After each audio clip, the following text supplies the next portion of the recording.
ফাঁসি দেবো চাই, ফাঁসি ফাঁসি ফাঁসি ফাঁসি। ওনাকে 10 বার ফাঁসি দিল, ওনাকে 10 বার ফাঁসি দিল, ওনাকে ওনার ইয়া হবে। অনেক নির্যাতন করেছে, সাধারণ জনগণকে থাকতে দেয় নাই। অনেক পরিবার ধ্বংস হয়ে গেছে এই ক্ষমতা থেকে প্রধানমন্ত্রী বল নিয়ে।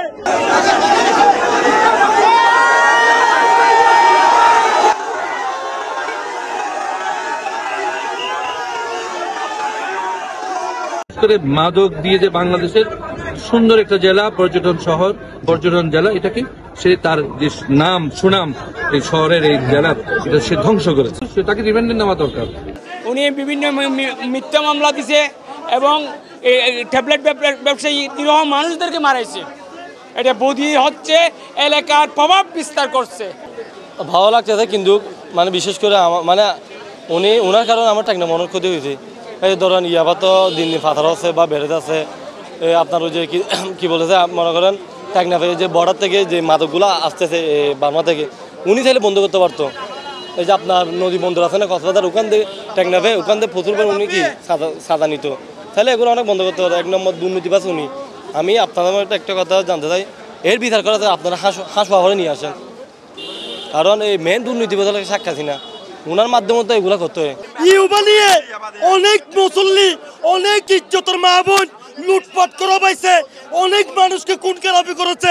আমরা দিন মজুরি করে খাই, আমাদেরকে অন্য স্থানে সাজে ফেলছে, এখানে যুব সমাজ নষ্ট করে ফেলছে।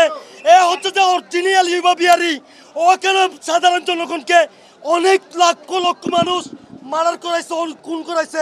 আমাদের উপর বদি আওয়ামী লীগ ছাড়া বিরোধী দলমতের উপর অনেক নির্যাতনের বর্ণনা করা বলে শেষ করা যাবে না। আদালত আজকে একটা সংক্ষিপ্ত আদেশে তাকে সিডব্লিউ মূল জেল হাজতে প্রেরণের নির্দেশ দিয়েছেন এবং সিএসআই জানিয়েছেন যে অর্থাৎ কোর্টে অত্র আদালতে যিনি পুলিশের যে মামলার দায়িত্বপ্রাপ্ত সিএসআই, উনি আমাকে জানিয়েছেন যে ওনার 15 দিনের রিমান্ড পেয়ার এই মামলার যিনি তদন্তকারী কর্মকর্তা উনি পাঠাচ্ছেন, সেটা প্রাপ্তি সাপেক্ষে পরে রিমান্ড শুনানি হবে। আজকে তাকে কারাগারে নিয়ে যাওয়ার জন্য আদেশ দিয়েছেন, যেটাকে সিডব্লিউ বলা হয় আনির ভাষায়। হ্যাঁ, বিজ্ঞ বিচারক হামিমুন তানজিল এই আদেশটা দিয়েছেন। ওনাকে টেকনাফের একটা হত্যা মামলায় ওনাকে করা হয়েছে, হ্যাঁ, হত্যা চেষ্টার মামলা। এই মামলায় ওনাকে আগে থেকে আসামি করা হয়েছে। ওই মামলায় তাকে গ্রেপ্তার দেখিয়ে এখানে আনা হয়েছিল। আদালত সেটা তাকে গ্রেপ্তার দেখিয়ে কক্সবাজার জেলা কারাগারে প্রেরণের নির্দেশ দিয়েছেন এবং সিএসআই বলেছেন যে তদন্তকারী কর্মকর্তা যিনি এই মামলার, হ্যাঁ, তিনি ইতিমধ্যে রিমান্ডের পেয়ার করেছেন ভারপ্রাপ্ত কর্মকর্তার মাধ্যমে। রিমান্ডের পেয়ারটা আদালতে প্রাপ্তি সাপেক্ষে শুনানি হবে, শুনানির পরে আদালতে ওটার সিদ্ধান্ত হবে।